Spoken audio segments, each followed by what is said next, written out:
العظيم نستغفر الله العظيم نستغفر الله العظيم نستغفر الله العظيم نستغفر الله العظيم.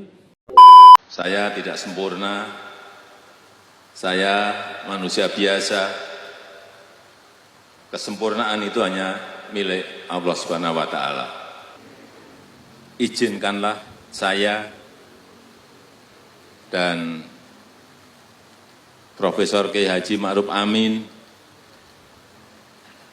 ingin memohon maaf yang sedalam-dalamnya atas segala salah dan kilap selama ini, khususnya selama kami berdua menjalankan amanah sebagai Presiden Republik Indonesia dan sebagai Wakil Presiden Republik Indonesia.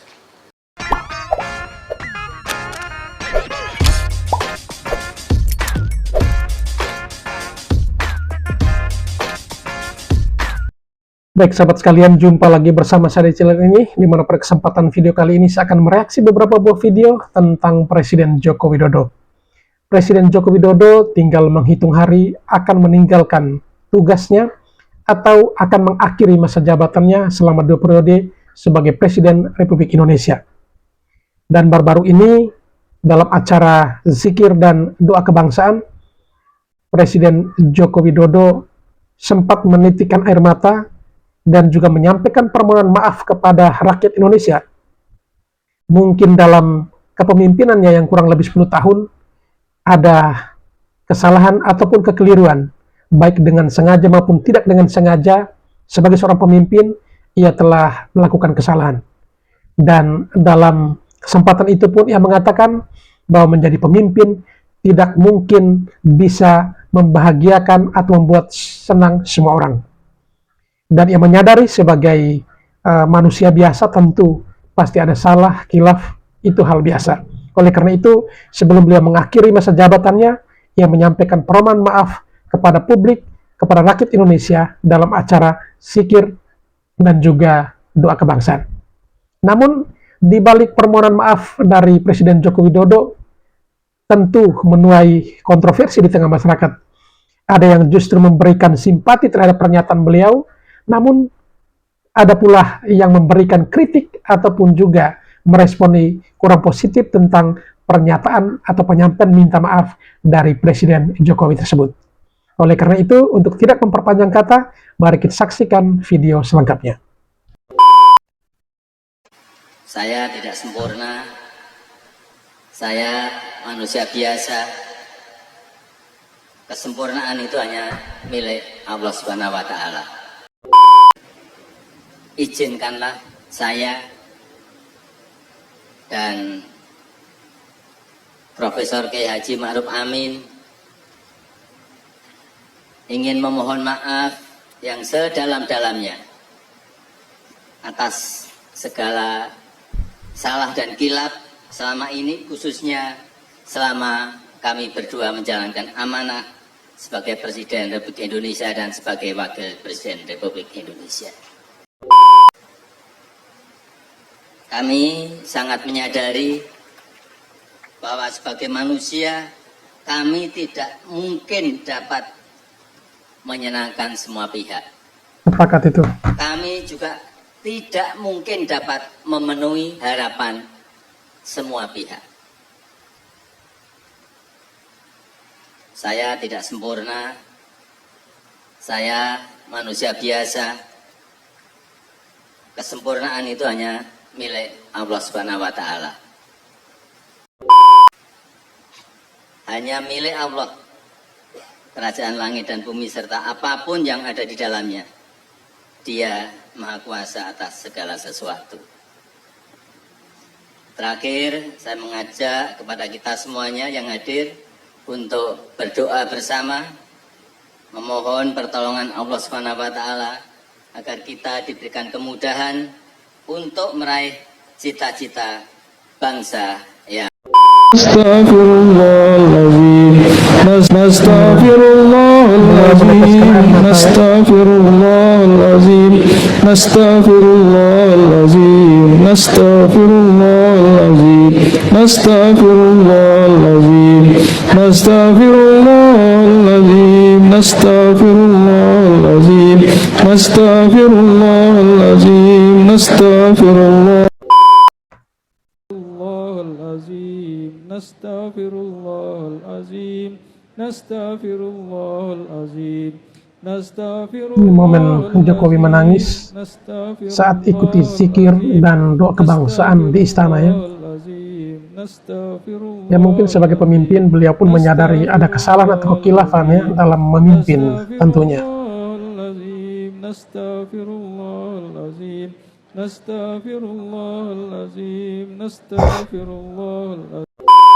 Presiden Republik Indonesia Joko Widodo terlihat menangis dan minta maaf kepada rakyat di acara zikir kebangsaan di istana. Pantaskah Jokowi menangis? Silakan tulis komentar Anda.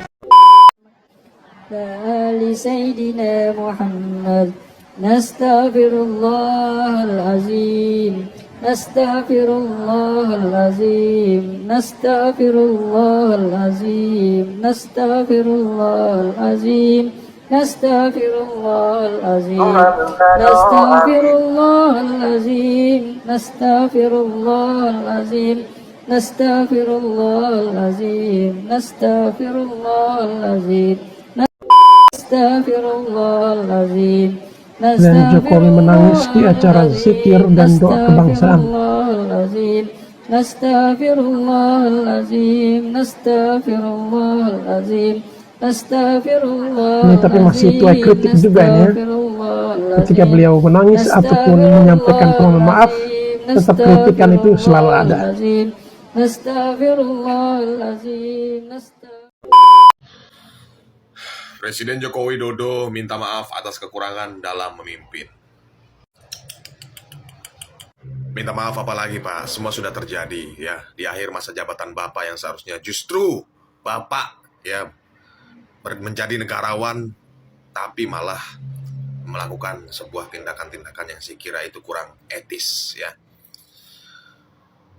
Kalimat-kalimat apa yang Bapak sampaikan ya, kontradiksi-kontradiksi ya.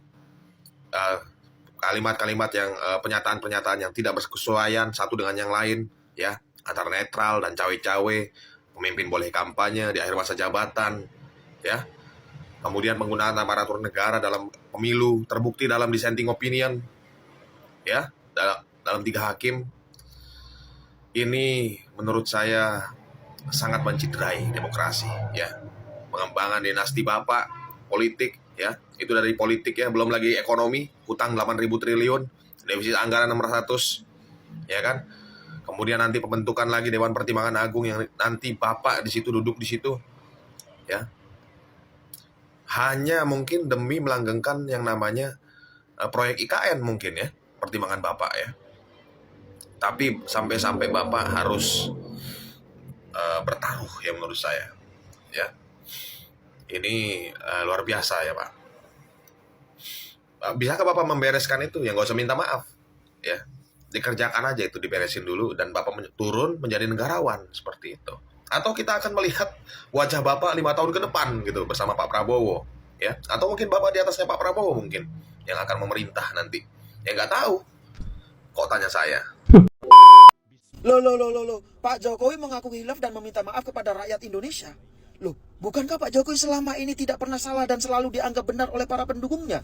Bahkan ketika beliau itu mulai dikritik oleh para mantan pendukungnya, itu pun tetap masih dibela. Jadi kenapa Pak Jokowi harus meminta maaf? Harusnya yang meminta maaf itu adalah para mantan pendukungnya, ya seperti saya ini. Ya selama 2 periode saya mendukung Pak Jokowi itu sering kali dimaki-maki. Dan bahkan ya tidak sedikit juga saya sering kali mendapatkan ancaman. Nah kini setelah saya mulai mengkritik Pak Jokowi terkait dengan kebijakannya yang dianggap tidak pro rakyat, itu juga masih tetap dimaki-maki. Intinya yang selalu salah itu bukan Pak Jokowi tapi saya. Jadi ngapain Pak Jokowi harus meminta maaf kepada seluruh rakyat Indonesia? Harusnya yang meminta maaf itu adalah saya. Jadi melalui video ini saya ingin menyampaikan permohonan maaf saya kepada seluruh rakyat Indonesia. Wahai seluruh rakyat Indonesia, selama hampir 10 tahun ini saya mengakui khilaf dan saya memohon maaf. Minta maaf jelang akhir masa jabatan Presiden Jokowi. Tidak semua harapan masyarakat dapat kami penuhi. Presiden Republik Indonesia Joko Widodo secara resmi meminta maaf kepada seluruh masyarakat Indonesia menjelang akhir masa jabatannya. Dalam sebuah pernyataan yang sungguh-sungguh, Presiden Joko Widodo mengungkapkan permohonan maafnya di acara zikir dan dosa kebangsaan yang diadakan di halaman Istana Merdeka Jakarta pada Kamis 1 Agustus 2024. Presiden Republik Indonesia Joko Widodo mengakui bahwa selama periode kepemimpinannya tidak semua harapan masyarakat dapat terpenuhi. Beliau menegaskan bahwa baik dirinya maupun Wapres Ma'ruf Amin tidak mampu memuaskan semua pihak. Kami menyadari bahwa sebagai manusia, kami tidak mungkin dapat menyenangkan semua pihak. Kami juga tidak mungkin dapat memenuhi harapan semua pihak. Saya tidak sempurna, saya manusia biasa, ucap Jokowi. Dalam pernyataannya, Jokowi juga mengingatkan bahwa kesempurnaan hanya milik Allah Subhanahu wa Ta'ala dan bahwa segala sesuatu berada dalam kekuasaannya. By the way guys, apa yang diucapkan oleh Pak Jokowi di akhir masa jabatannya ini menunjukkan bahwa beliau adalah seorang pemimpin yang sangat rendah hati. Kita semua tahu bahwa seluruh pemimpin Indonesia adalah orang-orang hebat dan juga berjiwa ksatria. Terima kasih Pak Jokowi atas bakti Bapak Jokowi selama 2 periode memimpin negara ini. Halo guys, Presiden Joko Widodo menyampaikan permohonan maaf atas kesalahan yang selama ini dia lakukan sebagai kepala negara. Nah, beliau mengingatkan juga kalau dia hanyalah manusia biasa. Nah, Pak Jokowi menyampaikan ini dalam sambutannya di acara Zikir Kebangsaan di Istana Merdeka pada hari Kamis malam lalu 1 Agustus 2024. Ya, sebagai manusia biasa, tentu kita memaafkan ya. Wajib memaafkan orang yang meminta maaf kepada kita. Tapi dalam konteks ini, semua perbuatan ada konsekuensi. Apalagi ini dalam kehidupan bernegara. Jadi harus ada pertanggungjawabannya. Nah, kira-kira pertanggungjawaban seperti apa yang akan kita dapatkan setelah beliau mengutak-atik konstitusi, merusak demokrasi, menghambur-hamburkan uang rakyat, IKN yang berpotensi mangkrak, lalu memberikan jabatan kenaikan pangkat kepada pelanggar HAM, memberi jabatan kepada keluarga dan kolega, memberikan tambang pada bukan ahlinya, gitu. Lalu bahkan mengkhianati partai yang membesarkan namanya sendiri, mengkhianati relawan dan pendukungnya yang setia pada konstitusi dan Undang-Undang Dasar 45. Lalu bagaimana dengan investor yang ogah ke IKN? Lalu bagaimana dengan acara pribadi si anak bungsu yang memakai Istana Bogor? Lalu bagaimana dengan harga-harga yang semakin naik? Lalu bagaimana dengan pemalakan rakyat lewat tapera? Lalu bagaimana dengan gagalnya swasembada pangan kita? Lalu bagaimana halnya dengan Papua yang menjadi sapi perah dan dibiarkan miskin sampai sekarang? Lalu apakah semua ini akan selesai dengan hanya meminta maaf? Ya, saya kok sanksi ya. Apakah sungguh permintaan maaf ini dilakukan dengan tulus? Jangan-jangan ya ini bagian dari drama hanya untuk menarik simpati rakyat seperti kita. Ya, semua manusia memang tidak ada yang sempurna. Kita juga tahu. Tapi manusia yang dengan sengaja merusak fondasi kehidupan bernegara, entah apa itu namanya. Selama 2 periode memimpin Indonesia, Pak Jokowi telah meruntuhkan demokrasi dan meruntuhkan harapan-harapan reformasi. Nawacita berubah menjadi bencana. The new hope is totally hopeless. So. Astaghfirullahaladzim, astaghfirullahaladzim. Terima kasih Pak Jokowi telah memimpin negara ini selama 10 tahun. Meskipun Bapak banyak kekurangan dan kesalahan, tapi setidaknya Bapak sudah melakukan yang terbaik untuk negara ini. Meskipun Bapak mempunyai kekurangan dan keterbatasan, Bapak dengan legowo meminta maaf kepada masyarakat Indonesia atas segala kegagalan yang telah Bapak lakukan. Bapak tetap yang terbaik. Terima kasih Pak Jokowi. Selamat jalan. Jokowi menyampaikan permohonan maaf selama 10 tahun kepemimpinannya dalam doa kebangsaan 79 tahun Indonesia Merdeka. Ya, kalau kita berbicara soal mohon maaf, ya kita bisa mohon maaf Pak. Tapi bagaimana dengan selama kepemimpinan Anda? Pengangguran di mana-mana, PHK di mana-mana, dinasti politik, dan yang terakhir, adalah utang di mana-mana. Dan total utang selama kepemimpinan Anda diperkirakan itu mencapai 20 triliun. Miris bukan? Ya kalau kita berbicara soal mohon maaf ya kita bisa memaafkan. Tetapi bagaimana soal Indonesia ini ke depan? Bagaimana pemimpin selanjutnya harus membangun lagi? Harus siap untuk menghadapi persoalan, yaitu membayar hutang yang begitu banyak. Yaitu harus membuka lapangan pekerjaan bagi masyarakat-masyarakat. Jadi kalau kita berbicara soal maaf ya kita bisa memaafkan. Tapi ini soal bangsa ini. Di mana bangsa ini harus menanggung hutang yang begitu banyak selama kepemimpinan Anda. Janji nawacita Jokowi di 2014 malah jadi nawadosa. Emang dosanya Jokowi apa aja? Bentar, ada dinasti dan oligarki politik, pelemahan institusi demokrasi, TNI di ranah sipil, runtuhnya sistem pendidikan, pelemahan KPK, kegagalan menangani pelanggaran HAM berat. Bentar. Banyak banget. Syok aku dengernya. Emang ada berapa sih?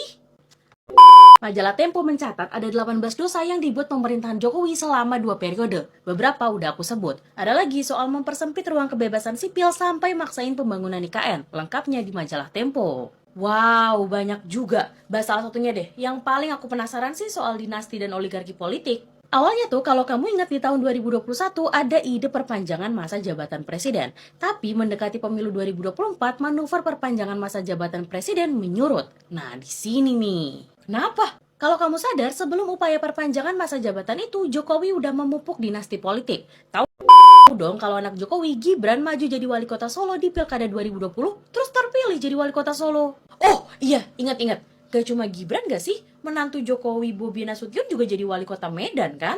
Betul, dan masih ada lagi keluarga Jokowi di pemerintahan. Adik ipar Jokowi, Anwar Usman, kan jadi hakim MK. Terus ada juga satu sepupu di PT BNI dan 2 keponakan Jokowi di PT Pertamina dan anak usaha Pertamina. Banyak banget, dan aku baru ingat. Anak bungsu Jokowi Kaisang Pangarep kan jadi ketum PSI kan ya? Tapi kan Gibran udah mengundurkan diri jadi wali kota Solo. Yap, Kaisang jadi ketum PSI padahal baru 2 hari dapat kartu anggota partai. Kalau soal Gibran, sekarang udah jadi wakil presiden terpilih. Nanti tuh tanggal 20 Oktober dilantik jadi wakil presiden. Oh gitu, kalau kupikir-pikir, kita kan baru bahas 1 dosa ya. Kata kamu tadi ada 18. Wah, ini sih aku jadi penasaran mau baca dosa Jokowi yang lain. Kalau gitu, pinjam dong majalahnya. Oke, kalian semua sudah tahu soal ini?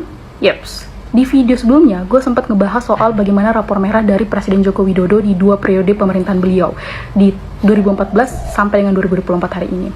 Ini adalah merupakan sebuah kado ulang tahun dari Presiden Joko Widodo kepada rakyat Indonesia tentang 18 dosa Jokowi itu sendiri selama memerintah 10 tahun lamanya. Cukup lama ya, tapi BTW sebelumnya selamat ulang tahun Pak Jokowi untuk kadonya dengan 18 dosa tersebut.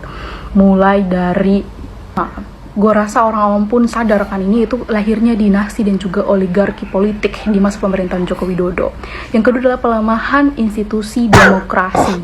Yang ketiga, TNI di ranah sipil. Kita semua tahu bahwa hari ini RUU TNI bahkan RUU Polri itu hadir mengembalikan kembali kekuatan-kekuatan militer di ranah sipil. Dan you know what I mean, kalau belajar dari Orde Baru, gue rasa teman-teman yang belajar sejarah gak harus lahir di tahun 90-an, kita semua bisa cukup paham tentang perjalanan menuju ke era reformasi. Yang keempat adalah terkait dengan konflik yang ada di Papua yang tak kunjung padam hingga hari ini. Yang kelima yaitu runtuhnya sistem pendidikan yang kita inginkan. Yang berikutnya, watak patron klien kepolisian. Ketujuh, politisasi kejaksaan. Kedelapan, pelemahan KPK. Ke-9, kegagalan menangani pelanggaran HAM yang berat. Ke-10, karut-marut mengelola APBN. Ke-11, runtuhnya independensi Bank Indonesia. Ke-12, ketergantungan pada utang Cina. Yang berikutnya, ke-13, yaitu pemaksaan pendirian pembangunan ibu kota Nusantara. Ke-14, gimik diplomasi luar negeri. Ke-15, kerusakan lingkungan. Ke-16, konflik agraria. 17, kriminalisasi atas nama proyek strategis nasional. 18, kebebasan sipil yang menyempit. Ayo, mungkin ada kado-kado ulang tahun lain yang belum tersebutkan dari 18 dosa Presiden Joko Widodo selama 10 tahun memerintah. Boleh banget untuk ditambahkan kado-kadonya karena ya... Bismillahirrahmanirrahim. Alhamdulillahirrabbilalamin. Wassalatu wassalamu ala asrofil anbiya'i wal mursalin Sayyidina wa habibina wa syafi'ina wa maulana Muhammadin wa alihi wa sahbihi ajmain, amma ba'du. Alhamdulillah rabbil alamin. Puji dan syukur kita panjatkan kehadirat Allah Subhanahu wa taala atas segala perlindungan dan anugerahnya dalam kesempatan yang baik ini di hari pertama bulan kemerdekaan, bulan Agustus, dengan segenap kesungguhan dan kerendahan hati, izinkanlah saya dan Profesor Kiai Haji Ma'ruf Amin ingin memohon maaf yang sedalam-dalamnya atas segala salah dan kilap selama ini, khususnya selama kami berdua menjalankan amanah sebagai Presiden Republik Indonesia dan sebagai Wakil Presiden Republik Indonesia. Kami sangat menyadari bahwa sebagai manusia kami tidak mungkin dapat menyenangkan semua pihak. Kami juga tidak mungkin dapat memenuhi harapan semua pihak. Saya tidak sempurna, saya manusia biasa. Kesempurnaan itu hanya milik Allah Subhanahu wa taala. Hanya milik Allah. Kerajaan langit dan bumi serta apapun yang ada di dalamnya. Dia Maha Kuasa atas segala. Gaji naik, pajak naik, anaknya ikutan naik. Loh. Si Kiki mulai kritis ke pemerintahan Jokowi. Emang ada yang percaya? Ya, di video yang saya setit ini, si Kiki banyak sekali mengkritisi kebijakan pemerintah. Mulai dari korban judul yang katanya mau dikasih bansos lah, kemudian data pribadi yang bocor lah, kebijakan tapera lah, pajak naik, bensin naik, dan juga anaknya yang katanya ikutan naik. Nah, dari semua kritikan si Kiki ini, menurut saya masih relevan sih. Namun ada satu yang aneh dan sangat tidak masuk akal. Kok bisa-bisanya ya dia mengatakan pajak naik, bensin naik, anaknya ikutan naik. Kok bisa dia bilang seperti itu? Lah bukankah dia kemarin itu mendukung Gibran naik jadi cawapres lewat jalur MK? Lah kok sekarang dia baru bersuara, baru bangun ya Ki? Atau jangan-jangan baru dapat orderan? Nah, lucunya lagi, ada juga netizen yang membela. Emang nggak boleh kritis kepada yang didukung? Begitu kata mereka. Jadi gini ya, saya mau menjawab. Ini bukan masalah boleh atau gak boleh kritis kepada yang didukung. Tapi si Kiki ini juga pasti sudah tahu lah bahwa Gibran itu bisa naik menjadi cawapres. Itu kan karena ada proses di MK melalui bantuan pamannya. Bahkan saat itu banyak sekali elemen masyarakat yang bersuara. Mulai dari mahasiswa hingga guru-guru besar di kampus-kampus. Nah, apakah si Kiki ini tidak tahu soal itu semua? Saya kira dia pasti sudah tahu lah. Dan si Kiki juga pasti sudah tahu bahwa Gibran itu adalah anak dari Jokowi. Masa saudara bosnya sendiri gak tahu? Kan Gibran itu saudaranya Kaisang, dan Kaisang itu adalah bosnya si Kiki. Jadi menurut saya, kritikan Kiki soal anaknya ikutan naik itu adalah bullshit. Tapi ada kemungkinan lain sih, bisa jadi si Kiki ini menyesal atas pilihannya kemarin. Makanya sekarang mencoba untuk mencuci muka.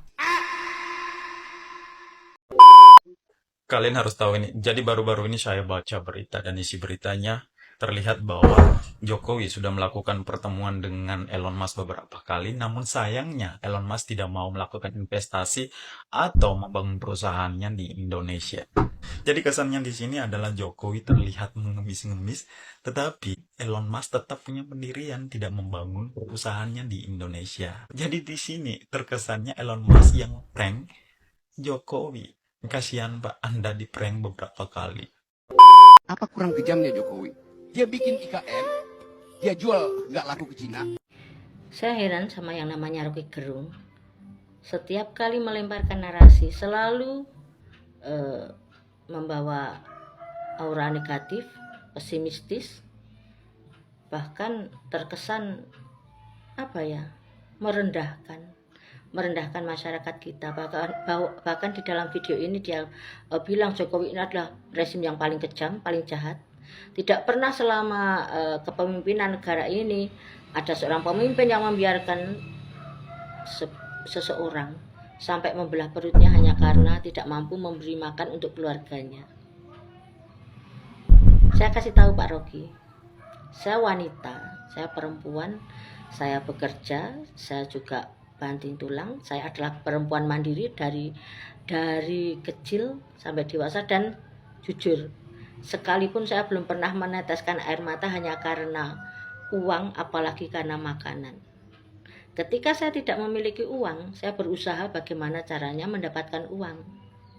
Kalau saya tidak bisa makan, ya bagaimana cara saya mendapatkan uang untuk bisa membeli makanan? Bagi saya air mata ini terlalu mahal untuk saya keluarkan hanya karena sepeser uang atau sepiring makanan. Ini jangan dijadikan contoh atau dijadikan apa ya, supaya orang-orang simpati dan membenarkan argumen Anda. Saya justru tertawa. Masa iya ada orang yang sampai membelah perutnya sendiri hanya karena tidak bisa memberi makanan keluarganya. Yang katanya ada di tempatnya Pak Hugo Pareira. Kok cemen sekali jadi orang hidup? Pengecut sekali. Masa kalah sama saya perempuan? Saya diajari mandiri sama orang tua saya dari mulai kecil.